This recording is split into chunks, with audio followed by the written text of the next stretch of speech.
UK की ओर से रूसी जहाज से भारतीय मर्चेंट नेवी के कैप्टन अजय पंत को गिरफ्तार किए जाने के मामले में अब भारत सरकार एक्शन में नजर आ रही है। कैप्टन पंत, जो उत्तराखंड के नैनीताल के रहने वाले हैं, इस समय ब्रिटेन की जेल में न्यायिक हिरासत में हैं और उन पर आरोप लगे हैं कि उन्होंने रूस से जुड़े हुए तेल शिपमेंट पर ब्रिटिश प्रतिबंधों का उल्लंघन किया है। ये पूरा मामला एक अंतर्राष्ट्रीय समुद्री ऑपरेशन के दौरान सामने आया था, जब 14 जून को ब्रिटिश नेशनल क्राइम एजेंसी और ब्रिटिश आर्मी ने इंग्लिश चैनल में एक टैंकर को रोका था और हेलीकॉप्टर की मदद से कमांडो भेजकर उस जहाज को अपने कब्जे में ले लिया था, जिसे रूस के तथाकथित शैडो फ्लीट का हिस्सा बताया गया और इसी जहाज के कप्तान अजय पंत थे। ब्रिटिश अधिकारियों का आरोप है कि यह जहाज रूस से कच्चा तेल लेकर किसी तीसरे देश की ओर जा रहा था और उसने ब्रिटिश प्रतिबंधों का उल्लंघन किया है। जांच में यह भी दावा किया गया है कि जहाज बिना वैध फ्लैग के ब्रिटिश समुद्री सीमा में दाखिल हुआ था, जिसके बाद रॉयल मरीन ने हेलीकॉप्टर से उतरकर जहाज को अपने कब्जे में ले लिया।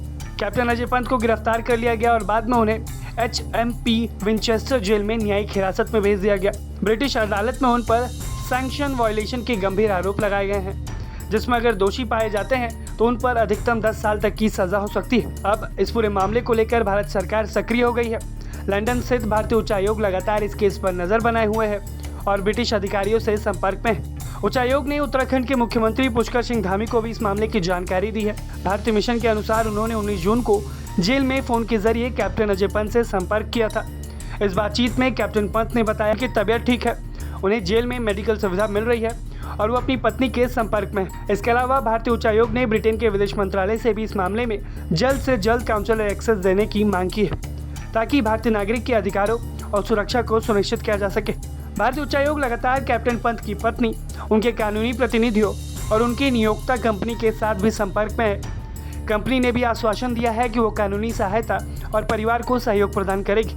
वहीं उत्तराखंड के मुख्यमंत्री पुष्कर सिंह धामी ने भी कहा है कि राज्य सरकार इस मामले को गंभीरता से ले रही है और केंद्र सरकार, विदेश मंत्रालय और भारतीय उच्चायोग के साथ लगातार संपर्क में है। सीएम धामी ने भी भरोसा जताया है कि सभी एजेंसियां मिलकर कैप्टन पंत को हर संभव मदद उपलब्ध कराएगी।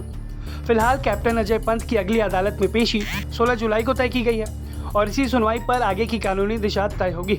कुल मिलाकर अगर देखा जाए तो भारत की कोशिश यही है कि अपने नागरिक को कानूनी और काउंसलर सहायता देकर सुरक्षित तरीके से इस स्थिति से बाहर निकाला जाए।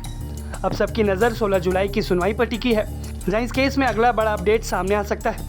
आप इस खबर को लेकर क्या कुछ राय रखते हैं, हमें कमेंट सेक्शन में ज़रूर बताएं।